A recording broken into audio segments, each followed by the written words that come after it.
Assalamualaikum warahmatullahi wabarakatuh. Kami di sini akan mempresentasikan hasil pengerjaan tugas besar kami pada mata kuliah penggunaan data to Royal Lineage Paradox, di mana kami di sini mengambil studi kasus silsilah keluarga Arab.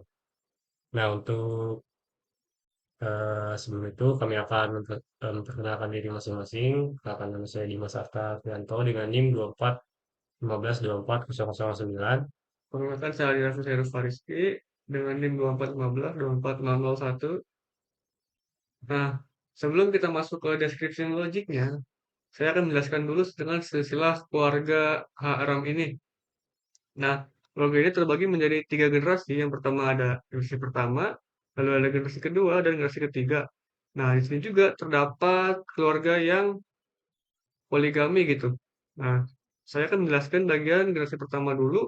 Jadi di sini dimulai dari Iki menikahi Yuha Ram dan mempunyai 4 orang anak. Yang pertama ada Ojan, ada Dimas, Eina, dan Ian. Nah, Ojan menikahi Karina dan mempunyai 2 orang anak, yaitu Junaidi dan Araf.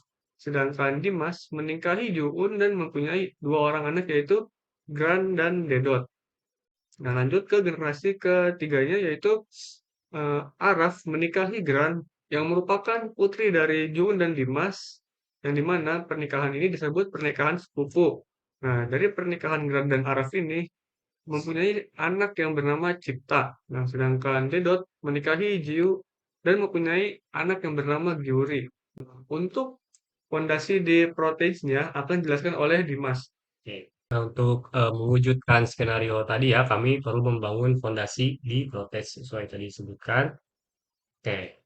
Langkah paling awal adalah kami sini membuat kelas induk itu bernama family member. Nah, di bawahnya family member di sini juga ada dua kelompok dasar utama, yaitu ada female dan juga male. Female di sini untuk perempuan, individu perempuan, dan juga male untuk individu laki-laki.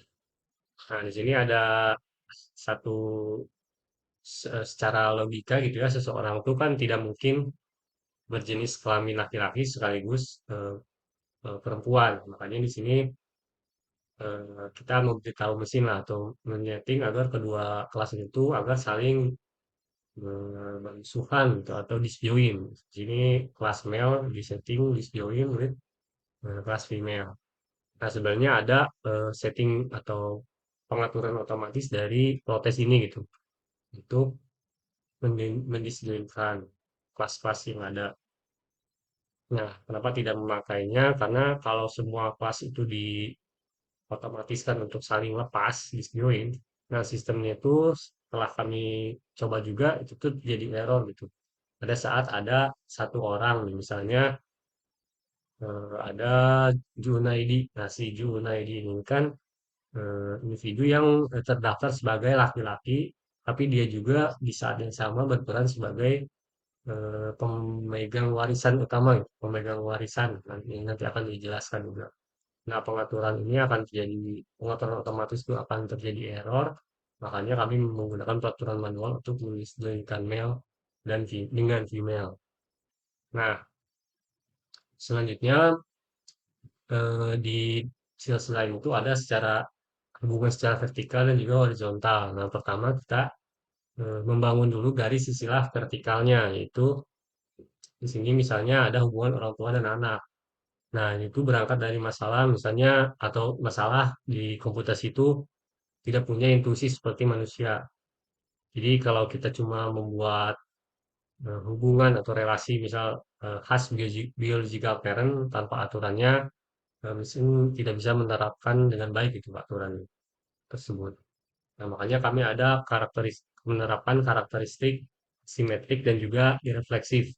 Nah, untuk asimetrik ini tuh memastikan gitu bahwa hubungan eh, anak dan ayah itu hanya satu arah. Misalnya di silsilah, misalnya Ojan mempunyai anak Junaidi. Nah, si Junaidi ini tidak mungkin akan bisa menjadi ayah dari Ojan. Itu sih. Jadi saling berbalik. Kemudian untuk yang selanjutnya ada refleksif. Refleksif itu memastikan bahwa dalam sistem itu seseorang tidak mungkin menjadi orang tua bagi dirinya sendiri. Nah, Kemudian supaya kami tidak capek juga gitu untuk memasukkan data silsilah, kami menerapkan inverse of di sini oh transitif sorry di as ancestor. Nah, kami menerapkan transitif. Kenapa? Di transitif ini tuh untuk melacak keturunan. Jadi misalnya ada efek domino dalam silsilah. Dalam silsilah ini ada misalnya cipta, ini tuh ada anak dari Araf, di mana Araf anak dari Ojan, maka akan dihasilkan bahwa cipta itu keturunan dari Ojan secara silsilah. Kemudian juga tadi ada sedikit terlewat bahwa di sini tuh ada inverse of juga di has biological parent, di mana dia kebalikan dari has biological child. Nah, itu tuh secara otomatis berarti bahwa misal tadi jika Junaidi itu anak dari Ojan, maka Ojan itu parent atau ayah dari Junaidi saling berbalik. Oke. Nah, itu untuk fondasi vertikal atau dasarnya itu. Nah, sekarang masuk ke fondasi yang horizontal. Nah, di fondasi yang horizontal itu bagaimana sih cara mesin itu melacak keluarga seperti paman, bibi, dan juga sepupu. Nah, kalau kita harus misalnya menarik relasi satu persatu gitu, relasi paman satu persatu kepada 20 individu tadi, itu akan sangat lama gitu. Nah, jadi kami di sini menggunakan di awal misalnya menggunakan super property atau apa ya, property chain. Nah, property chain di mana sederhananya kami tuh memberitahu mesin bahwa harus kalau ingin mencari paman tuh harus naik dulu satu tingkat di atas ini ke parent-nya, terus dilihat di level parent itu siblingnya siapa aja gitu. Kalau iya ya maka dia termasuk paman atau bibi atau ya paman atau bibi gitu tanpa perlu input manual dari individunya. Nah, tapi di sini kami menemukan masalah di protes itu ternyata mesin tuh khususnya mesin AOL ini buta gender gitu. Jadi saat mesin itu menelusuri eh, ran- rantai silsilahnya, misalnya eh, Dimas ini kita start. Nah, di sini dia memang terinference sebagai uncle gitu. Namun dia juga untuk terinference sekaligus menjadi own. Nah, jadi si mesin itu tidak tahu gitu bahwa saudara ini tuh laki-laki atau perempuan. Jadi secara sekaligus dia masuk ke dua kategori yang harusnya berlawanan gitu. Nah, solusinya apa? Kami di sini membuat define class misalnya di uncle nih. Nah, di uncle ini kami memberi syarat bahwa uncle itu hanya laki-laki. Makanya di sini Dimas otomatis masuk sebagai instance dari kelas uncle. Nah, kemudian ada juga masalah lain gitu di sini dari yang keluarga poligami atau yang tadi ya poligami itu di silsilah itu Renggu.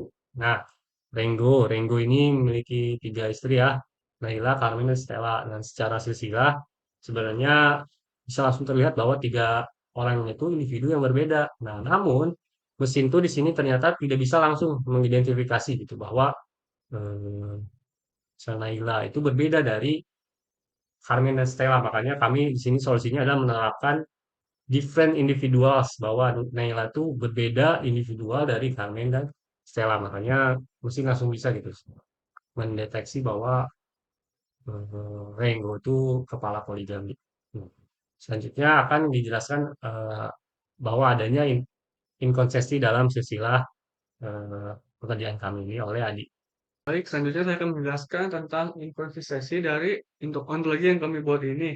Nah, jadi di sini kami akan mensimulasikan bahwa pernikahan saudara atau incest. Nah, sini saya akan skenario-nya itu Araf menikahi Ian yang merupakan bibinya gitu. Nah, di sini sebenarnya dalam ontologi ini bisa dengan cara menerapkan aksioma disjoint properties, tetapi dalam implementasinya, proyek ini memiliki kebatasan, yaitu mesin OWL ini melarang keras gitu. Penggunaan properti yang panjang atau disebut non-simple property di dalam aksioma disjoin. Oleh karena itu, kami menggunakan negatif object property assertion untuk memisahkan hal tersebut. Nah, kita stop dulu reasoningnya. Nah, di sini yang pertama kami tuh membuat super abstract class yang bernama Hasbulla relation yang dimana di dalamnya terdapat hubungan sedarah yang terjadi di dinasti ini. Nah, di sini di individual araf ini saya tambahkan Hasbulla relation di negatif object property relation.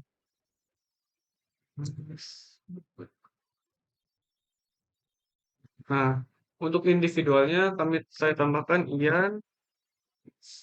Nah, lanjut di reasoning. Nah, di sini muncul error inkonsistensi.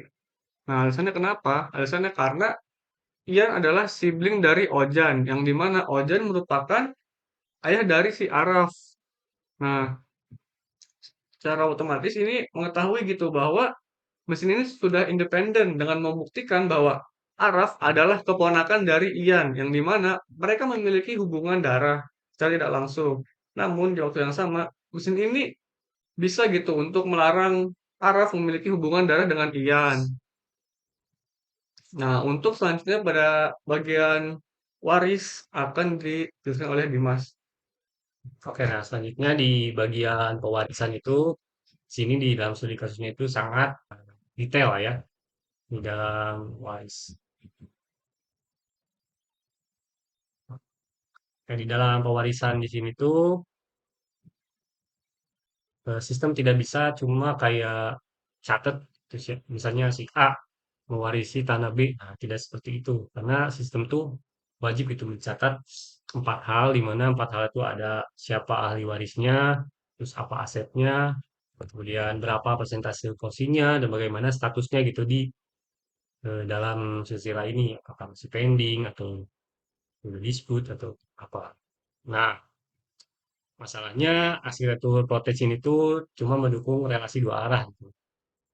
Jadi cuma bisa bikin relasi dari satu subjek ke objek, ke satu objek lagi gitu. Ibaratnya protes itu tidak punya relasi-relasi gitu yang tadi empat secara sekaligus.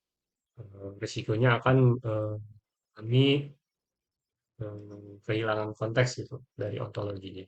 Lalu apa solusinya? Kami menggunakan teknik yang disarankan juga yaitu disebut Enery relation atau reification, di mana daripada memakai satu relasi langsung tadi secara satu persatu, kami memecahnya dengan membangun satu kelas tersentral yang namanya inheritance claim atau klaim waris. Nah, di status di inheritance claim ini kami menarik empat cabang tadi.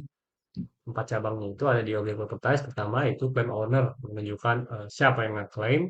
Kemudian untuk claim aset, di sini untuk set apa yang diklaim, maka status claim statusnya apa, disebutkan atau pending kah, dan terakhir ada hash, share percentage, itu presentasinya berapa. Nah, dan semua cabang itu berdomain ke inheritance claim class tadi ya. Nah, dengan begitu semua data itu tadi ya banyak dimensinya itu bisa saling terikat dengan rapi gitu. Nah, untuk membuktikannya kami sudah menyiapkan dua query, dua query yang kami siapkan untuk membuktikan implementasi tadi. Terus ini apa sih?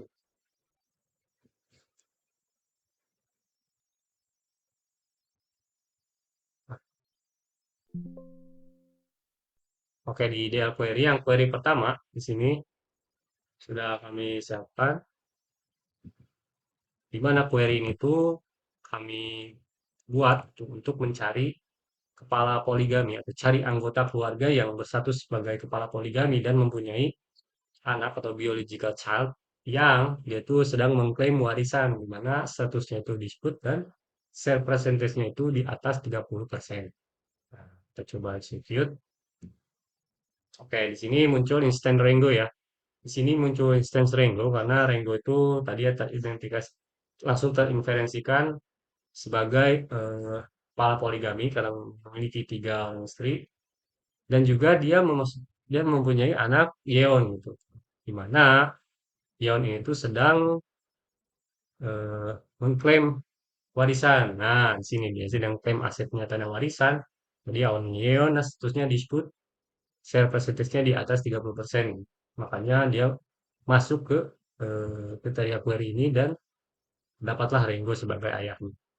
Kemudian ada juga satu lagi query untuk eksplorasi mandiri kami untuk lebih memastikan implementasi yang kami masukkan. Jadi di sini tuh untuk istilahnya mencari siapa anak hasil incest ataupun anak hasil pernikahan sepupu lah, pernikahan sepupu atau pemegang hak waris utama dan dia itu sedang mengklaim warisan yang statusnya sedang pending. Kita coba execute. Nah, di sini muncul cipta. Nah, kenapa cipta? Pertama, dia itu adalah anak dari eh, Grand dan juga Araf, di mana Araf itu anak dari Ojan dan Grand anak dari Dimas. Dan Ojan dan Dimas itu adik kakak, makanya mereka melakukan pernikahan sepupu. Dan Cipta sebagai anaknya, hasil dari pernikahan tersebut. Nah, di sini juga Cipta sedang mengklaim warisan, mana diklaim Cipta ini dia mengklaim aset emas, organ Cipta, dan statusnya sedang pending. Maka dari itu dia masuk ke status atau ke kriteria query ini sehingga didapatlah instan cipta dari hasil pengujian. Nah, selanjutnya langsung masuk ke bagian terakhir yaitu bagian kesimpulan oleh Adi. Baik, jadi dari seluruh proses pengerjaan yang sudah kami lakukan untuk tugas besar ini, kami memiliki beberapa kesimpulan, yaitu yang pertama, ternyata mesin ini tuh buta gender gitu. Jadi ia melabeli laki-laki yang tadinya sebagai paman sekaligus sebagai bibi saat membaca property change. Oleh karena itu, kami membuat define class yang bernama uncle Kalau untuk memfilternya. Nah, yang kedua, mesin ini tidak punya unique name, asumsi unique name. Nah, contohnya di tadi ia mengira tiga nama istri yang berbeda adalah satu orang yang sama. Oleh karena itu, kami harus membuat difference individual. Nah, yang ketiga, aturan mesin Stroik ini sangat kaku gitu untuk menolak hukum larangan incest. Nah, oleh karena itu, kami menggunakan negative assertion untuk mendeteksi agar mesin tersebut dapat mendeteksi paradoksnya. Dan yang terakhir, eh, relasi OL ini memiliki keterbatasan panah yang hanya bisa menghubungkan dua arah atau binary. Tetapi kami berhasil memecahkannya menggunakan teknik n-array relation atau reification. Sehingga sistem ini dapat menampung data sengketa waris yang kompleks gitu. Nah, jadi dari kesimpulannya, kami itu sudah menerapkan yang ada di dalam requirement tugas besar. Sekian dari presentasi kami. Mohon maaf apabila ada kekurangan. Wassalamualaikum warahmatullahi wabarakatuh.